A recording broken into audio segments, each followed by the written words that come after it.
Nandito na tayo sa loob ng apps ng Jollibee. Yung mga naka-arrow dyan, sundan nyo lang kung paano at kung anong gusto nyo mga order, ayun, pilapan nyo yan. At kung meron naman kayong PWD, meron din dyan. Tignan nyo na lang at sundan.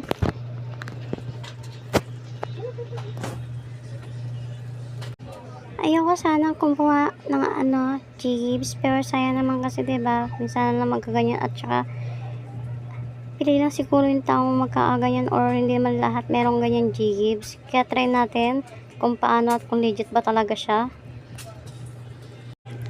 Oo nga pala guys, kailangan 1,000 ang ating kuunin, hindi siya pwedeng mababa sa 1,000.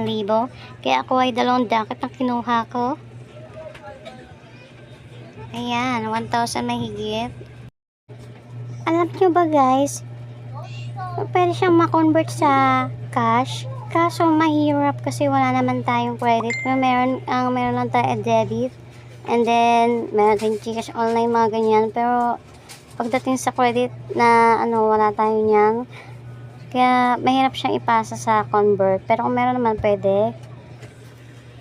Magagamit din natin siya sa pag-grocery, online payment ng bills. Yan, pwede nyo mabayaran yung mga bills nyo.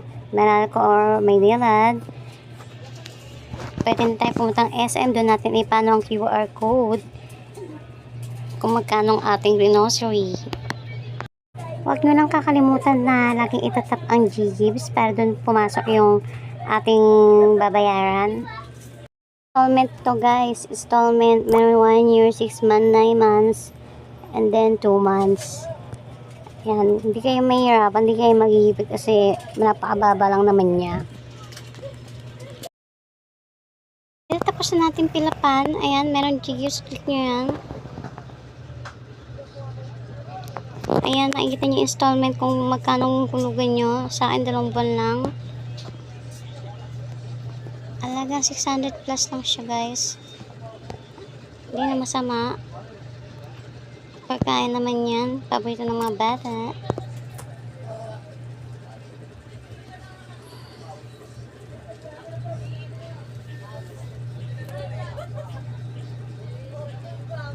Ayan, success!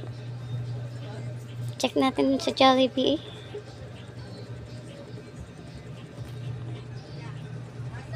Ayan, meron na. Antayin lang natin mag-deliver sa ating bahay.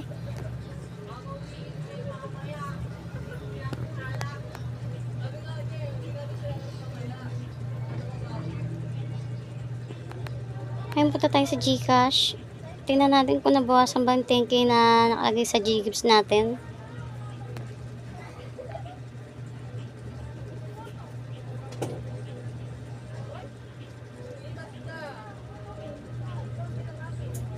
Ayan, punta tayo sa Borrow.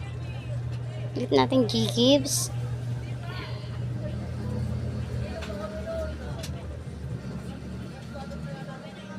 Wow, success! Nabawasan talaga siya. Legit guys. Legit siya. Meron pa tayo natitirang 8,837 pesos. Ayan na. Ang PWD, meron tayong 50 pesos na discounts. Thank you for watching.